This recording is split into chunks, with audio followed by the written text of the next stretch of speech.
வணக்கம் நண்பர்களே. இன்னைக்கு நம்ம பார்க்க போற நிகழ்ச்சி என்னன்னு பார்த்தீங்கன்னா, ஒரு பொதுநலம் சார்ந்த நிகழ்ச்சி.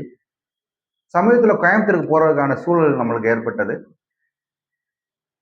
நைட்டு பயணம் செஞ்சனால, பகல்ல நம்மளுக்கு கொஞ்சம் உடம்பு ரொம்ப சோர்வா இருந்தனால, நிறையா நம்மனால வீடியோ எடுக்க முடியல. மல்டி ஸ்பெஷாலிட்டி மருத்துவமனை மற்றும் மருத்துவக் கல்லூரி கோயம்புத்தூர். இதான் டாபிக். அதுக்கு ஆப்போசிட் பார்த்தீங்கன்னா, எலும்புரி சம்மந்தமான ஒரு பிளாக் ஒண்ணு இருக்கு. அங்க தெரிஞ்சவங்கள பார்க்க போயிருந்தோம். கொஞ்சம் டயர்டா இருந்தனால, கொஞ்சம் ஓய்வு எடுப்போமேன்னு சொல்லி நம்மளும் இடத்த தேடி பார்த்தோம். அ ரத்த வங்கி பக்கத்துல தான் கொஞ்சம் அமர்ந்து உட்கார்ந்துட்டு ரெஸ்ட் எடுக்கிறதுக்கு இட வசதிகள் இருந்துச்சு. அப்படி நம்ம ரெஸ்ட் எடுக்க போலாம் அப்படின்னு சொல்லி போய் உட்கார்ந்திருந்தோம் பார்த்தீங்கன்னா, நம்ம கண்ணுக்கு திடீர்னு ஒரு தட்டுப்பட்டுச்சு. "இங்கு குப்பைகள் கொட்டாதீர்கள்" அப்படின்னு ஒரு போர்டு இருந்துச்சு. என்னடா குப்பைகள் கொட்டாதேன்னு போர்டு இருக்குன்னு சொல்லி கீழ பார்த்தோம்னா, அந்த குப்பைகள் கொட்டியிருந்தாங்க. இந்த குப்பையெல்லாம் யார் கொட்டியிருந்தான்னு பார்த்தீங்கன்னா, பொதுமக்கள் கொட்டுறதுக்கான வாய்ப்புகள் அங்க இல்ல. ஏன்னா அது பொதுமக்கள் பயன்படுத்தப்பட்ட பொருள்கள் அல்ல. மருத்துவ ஊழியர்களால் பயன்படுத்தப்பட்ட பொருட்கள். சிரஞ்சியோடைய வேஸ்ட்டுகள், குளுக்கோஸ் பாட்டிலோட வேஸ்ட்டுகள், மருந்து சம்பந்தமான வேஸ்ட்டுகள், இப்படி வேஸ்ட்டுகள் தான் அங்க கிடந்துச்சு. மருத்துவ ஊழியர்களுக்கு இது பொறுப்பு இல்லையா?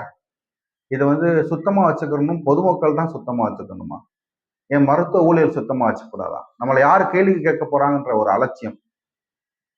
டீன் அதெல்லாம் அந்த இடத்துல சுத்தி பார்ப்பாரா, பார்க்க மாட்டாரான்றது தெரியல. ஏன்னா இதுக்குமே அவருக்குமே அதுக்கு பொறுப்பு இருக்கு. டீன்ற மட்டும் ஒரு பதவியை வாங்கிட்டு ரூம்ல உட்காந்துட்டு ஏசியில உட்காந்துட்டு போறது டீனுடைய வேலை இல்லை. அங்க எல்லாமே என்ன நடக்குது, கரெக்டா நடக்குதா, சுகாதாரமா இருக்கா, சுத்தமா இருக்குதா, மக்களுக்கு கிடைக்க வேண்டிய அனைத்தும் சரியான முறையில் கிடைக்குதா, சுகாதாரமா கிடைக்குதா, இதெல்லாம் பார்க்க வேண்டியது டிஎனுடைய வேலை தான்.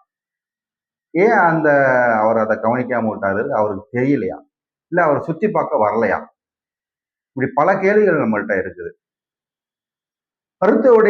மருந்து கழிவுடைய வேஸ்ட்டை உள்ளவே கொட்டுறதுக்கு அனுமதி கொடுத்தது யார்? ஏன் கொட்டுனாங்க? எதுக்கு கொட்டுனாங்க? பொதுமக்கள் கொட்டினா மட்டும் அங்க வேலை பார்க்குற ஊழியர் ஐயா கையா மியான்னு கத்துறாங்க. அவங்க அந்த வேஸ்ட்டுகள் கொட்டி வச்சிருக்காங்க. ஏன் கொட்டுறாங்க? அந்த வீடியோவை நம்ம இந்த இதுல நம்ம இணைச்சிருக்கோம். அதையும் நீங்க பாருங்க. எல்லாத்துக்கும் இதை பகிருங்கள். குற்றம் செஞ்சா யாருமே தப்பு தான். ஊழியர்களுக்கு மட்டும் அந்த பொறுப்பு இருக்கக்கூடாதுன்னு யாரும் சொல்லலை. அவங்களும் கண்டிப்பான முறையில் பொறுப்போட நடந்து சுத்தமாக வச்சுக்கிறணும். வர பொதுமக்களுக்கு கனிவான முறையில் மருத்துவ உதவிகள் வழங்கணும். இதான் நம்முடைய நோக்கம். இது இந்த சேனல் மூலியமா நாங்கள் வலியுறுத்துறோம். விரைவில் ஒரு நடவடிக்கை எடுப்பாங்கன்னு நம்புகிறோம். நன்றி, வணக்கம்.